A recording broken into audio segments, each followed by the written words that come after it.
Sou Maria Manuela Carmelino, professora daqui da escola, sou professora de matemática. Normalmente dou terceiro ciclo, mas já dei secundário.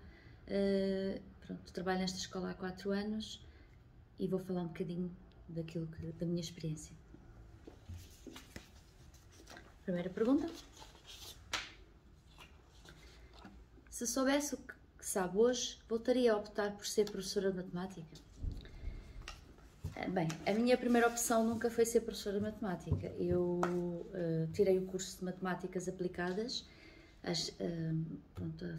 e acabei por não conseguir entrar naquilo que queria ser, que eu queria ser controladora de tráfego aéreo, não tinha nada a ver com a área de ser professora. Entretanto, nesse ano não houve formação para entrar e eu não queria ficar sem fazer nada, ingressei nos mini concursos antigos e comecei a dar aulas.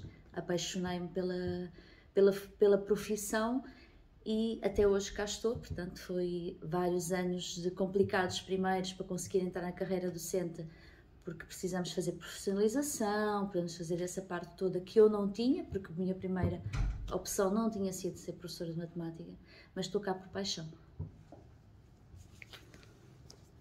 Segunda pergunta.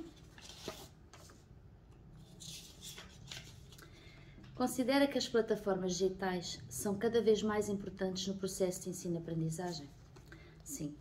Na minha disciplina, eu tenho usado sempre várias plataformas para ensinar os alunos. E com a pandemia, cada vez mais tivemos acesso a essas plataformas. Mas o que eu noto nem é, às vezes, o professor conseguir utilizar as plataformas. Os miúdos mesmo, as crianças estão a ter cada vez mais reticências em trabalhar nas plataformas.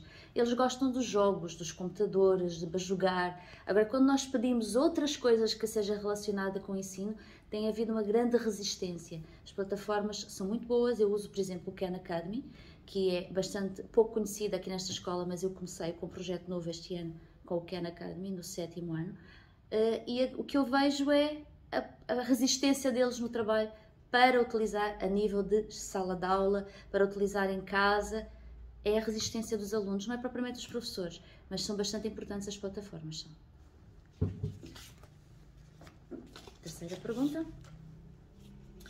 Quais são as atividades que mais gostas de desenvolver nas aulas de matemática?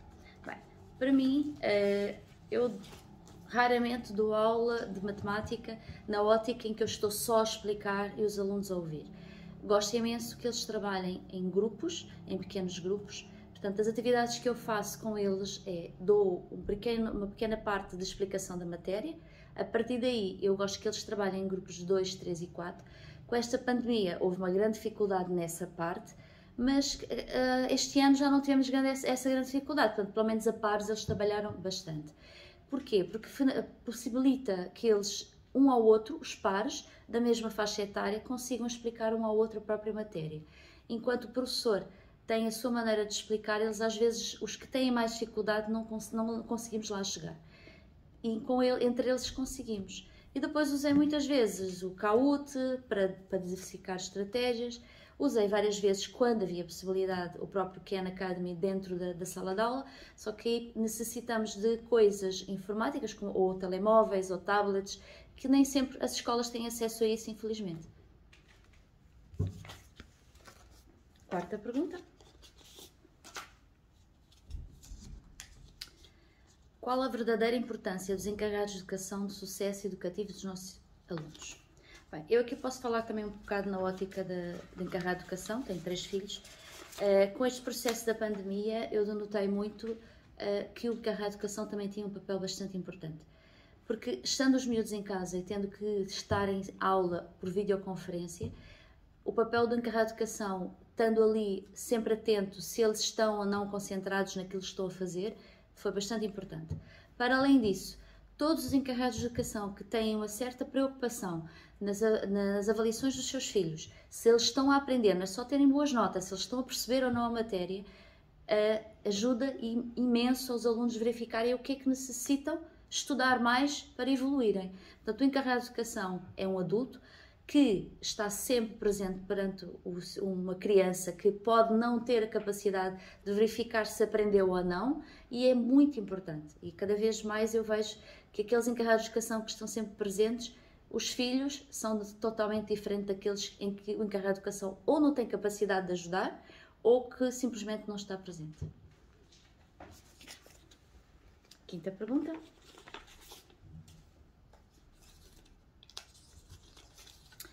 Qual a sua opinião sobre o livro que trouxe hoje consigo? Bem, o livro que eu trouxe hoje comigo é um livro que já vem da minha infância.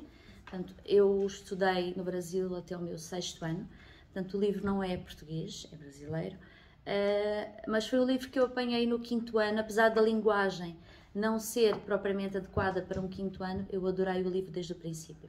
O nome do livro é O Homem que Calculava, de Mahantana. Ele não é, este nome não é o dele, isto é um cogno, portanto o nome dele é, o nome do autor em si é, portanto isto é um cognome dele, o nome do autor não é este.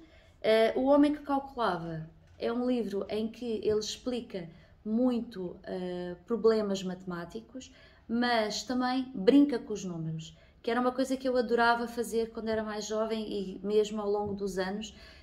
Aquela parte de pegar no número, desmultiplicá-lo, multiplicá-lo, fazer e ver a parte numérica sempre me fascinou. E este livro está muito bem construído para quem gosta desse tipo de matéria e de brincadeira. Portanto, eu gostava muito destes jogos matemáticos. Sexta e última pergunta.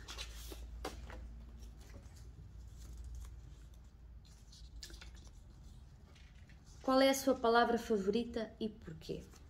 Minha palavra favorita é perseverança, porque acho que cada vez mais o grande problema dos nossos alunos é aquela parte de tentar sempre, não desistir à primeira. A matemática tem este cariz porque é uma construção que tem que ser vindo construída desde a primeira classe e vai assim como se fosse uma história, vai sendo contada, recontada, acrescentada. E quando eles começam a perder muito cedo, eu gosto muito de dar aulas para os 7º porque é aí que eu foco. Eles começam a desistir e não têm perseverança na sua aprendizagem. Portanto, a palavra para mim principal é perseverança. Ele tem que sempre tentar, tem que sempre continuar, sempre cada vez mais. Obrigada.